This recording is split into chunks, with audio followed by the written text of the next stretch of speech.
What's going on YouTube? So 2021 is starting to feel like a turning point for electric vehicles, with tons of brands having EVs in the pipeline.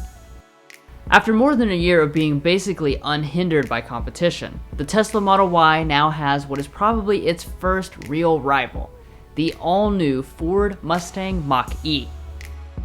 On the surface, it certainly has the specs, technology, and styling to take on the Tesla head-to-head. But in real life, which of these two is the best futuristic SUV for you and your family? Let's go ahead and find out. So to get things established here, let's quickly talk about the pricing and option levels of these two. Starting with the Ford, we have the middle-of-the-road trim that will probably make up the majority of sales, called Premium. From there, there's not much in the way of options besides for the $5,000 extended range battery and $1,100 destination charge.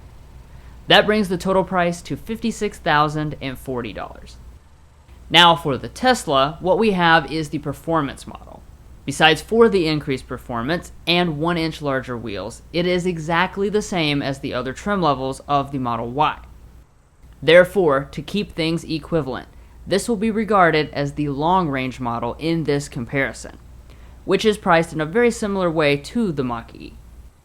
After options and destination, our total price is $55,190. Now it's important to remember that these are MSRPs, meaning that we haven't factored in any applicable tax rebates. Towards the end of this comparison in the value section, we will account for the price difference and talk about something very important regarding the $7,500 federal EV tax credit. But let's get things going here with the exteriors, where both have cool and futuristic designs that don't look anything alike. Being full electric vehicles, there isn't a need for a grille, so up in the front, both of them are mostly a flat surface, though the Mach-E does indent it a little bit. Now, whether or not you agree with the Mustang name being applied to this, you will find many Mustang design cues, including the slender full LED headlights. The Tesla also has LED headlights, however it lacks the dynamic turn signals, but has the extra benefit of LED fog lamps. Checking out the rest of the designs, I won't wade into scoring the subjective aspect of which one looks better, but I will point out that the Tesla has 1-inch larger wheels, and both of them have LED taillights. While we're out back, however, I will point out that the Tesla can tow up to 3,500 pounds with the optional tow hitch, while towing is not recommended with the Ford. Now checking out some of the individual features, both of their mirrors have heating and power folding, but only the Mach-E has blind spot monitoring with rear cross traffic alert in the mirror. As you pretty much expect, tons of other safety systems are also thrown in for both of them. Among them are forward emergency braking with pedestrian detection, adaptive cruise control with stop and go, lane keeping assist, rear auto braking, and auto high beam headlights. The Tesla has the ability to add the beta full self-driving software for $10,000, and the Ford will have 100,000 miles of hands-free highway driving in Q3 of this year. And the last thing on the outside is that the Tesla comes with the longer warranties. But anyway, that concludes the outside. So now let's move on to the much more important stuff, the cabins and the test drive. So before we even get inside, the experience is already very futuristic, because both of them have the ability to use your cell phone as the key. For backup, Tesla includes an NFC credit card key, and Ford includes a traditional fob. The door handles are also unusual in their operations, but ultimately they are easy to get used to. Once you actually open the doors up, you can immediately tell that the interiors are going for a clean and minimalistic approach, though the Ford doesn't quite take it to the same extreme as the Tesla. Now starting with the seats themselves, both are extremely comfortable, covered in synthetic leather, have heating and memory functions. However, as far as the actual adjustability, the Tesla has the advantage at 12 ways versus 8 ways.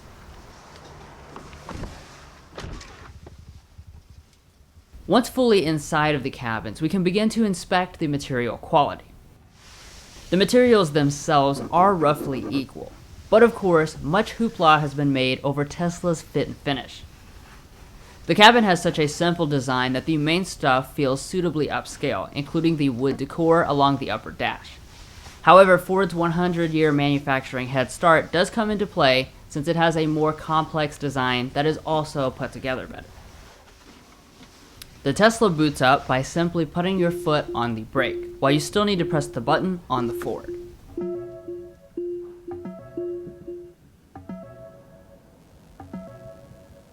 Now from this point on, you'll see that this is not a normal comparison, because so much of the rest of the interior is focused on screens.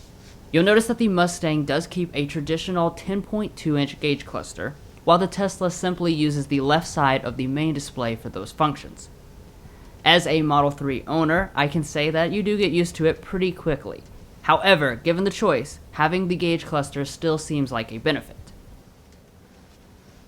Coming back to the steering wheels, both have really nice, thick-rimmed, leather-wrapped steering wheels. However, only the Model Y's is power adjusting.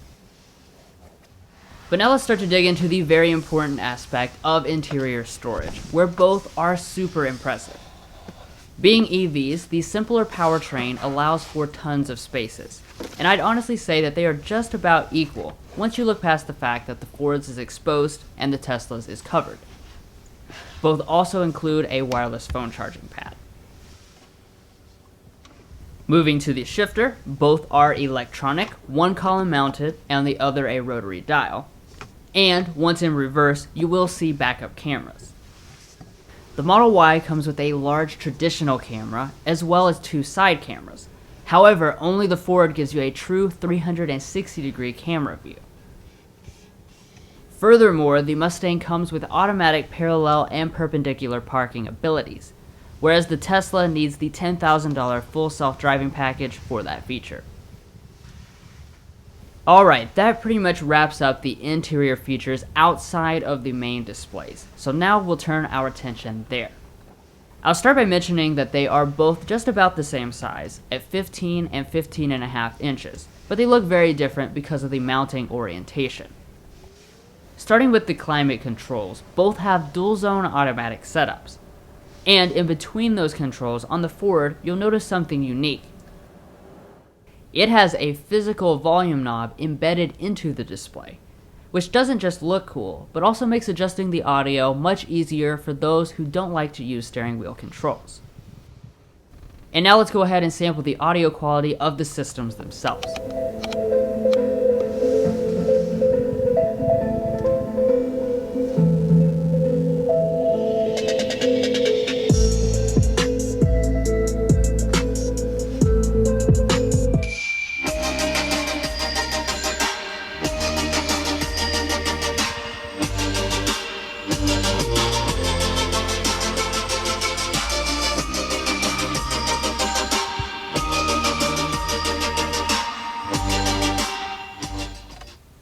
Both sound systems are fantastic, but I have to give the edge to the Tesla, whose sound system is widely regarded by experts as one of the best you can get in any vehicle.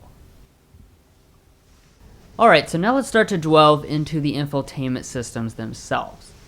They are both tremendously complex, so we'll focus broadly on the main features, such as the fact that the Tesla system is much more responsive in general use. Ford will be doing over-the-air updates over time, but for now, the system runs into intermittent hangups and lag.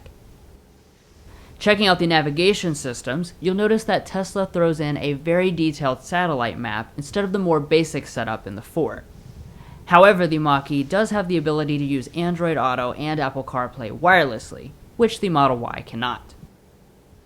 And lastly, the Tesla deserves another half point for what I'll just call other cool features, such as the ability to stream entertainment, browse the web, play video games, make fart noises, and the list goes on and on. Finally, to wrap up the front of the interiors, both have giant one-piece panoramic sunroofs that do not open. Now heading around to the rear, this is perhaps just as important as the front since these will be used as family vehicles. Speaking dimensionally first, both have tons of headroom, but the Model Y has a significant advantage in legroom that can certainly be felt. And as far as the features back here, both have rear vents and 2 USB ports, but the Model Y also throws in heated rear seats. Let's move out back to the cargo areas where both have power tailgates. However, the Tesla lacks a hands-free function. For some reason, Tesla has not provided a measurement behind the second row, but as far as the maximum measurement with the seats folded, it does have a sizable advantage over the Ford. Both of them also have additional storage under the cargo floors and large frunks under the hoods. But as you can see, this is still a very tight race. So now let's take them out for a spin and see who's going to come out on top. So obviously, these are both full electric vehicles, which means we have some different stuff to evaluate in this section than usual. I'll start with what's probably on everybody's mind, which is the range. Our Mach-E comes with the extended range 88 kilowatt hour battery, which with all-wheel drive gives you 270 miles of range. That's one of the better ranges out there. However, the Tesla still sets the benchmark, getting 326 miles of range out of a smaller 75 kilowatt hour battery. As far as performance is concerned, both of them will go 0 to 60 in 4.8 seconds.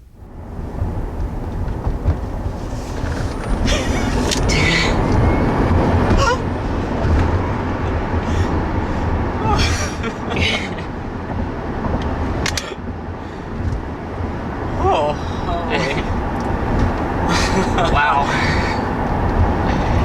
That's like violent acceleration. My stomach, oh my goodness. Crazy. Pure craziness.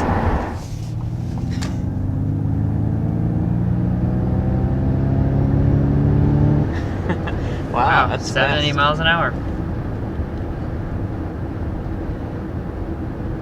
Yeah, so this is quite fast, as most electric vehicles are these days. So what we've got with this model here is going to be a 4.8 second 0 to 60 because we have the extended range and all-wheel drive.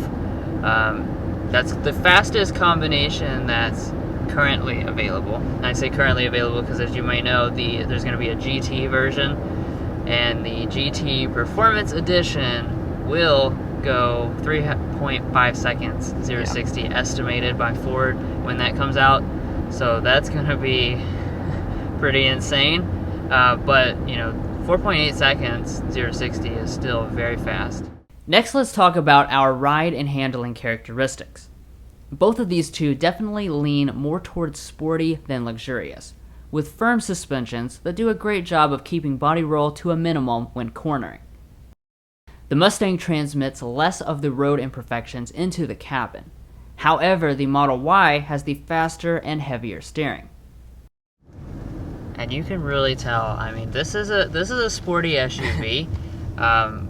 Just like with the Model Y, this is definitely going to be on the sportier side of crossovers for sure. You can tell that the suspension is pretty stiff.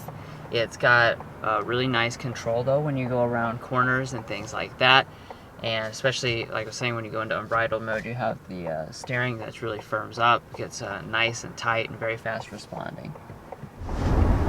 Now we finally made it out here to a little bit of twisty road, so we can get into the dynamics, which of course is very important for a performance model like this. And I have to say, really, it's remarkably buttoned down. You kind of just forget that you're driving an SUV. Like, it doesn't feel much different than a Model 3, and that's a great compliment, and that really goes for like the whole car in general. When things are similar to a Model 3, having dynamics that are similar to a sedan but in a crossover is a great compliment. At the luxury price point these two compete at, sound insulation is also important. In this area, the decibel tests speak for themselves. The Ford tested lower than the Tesla, while also traveling 10 miles per hour faster. Additionally, our early build Model Y had a significant number of rattles and creaks not present in the Mustang. So going around 45 miles an hour with the sound level meter, we're coming in around 57 decibels.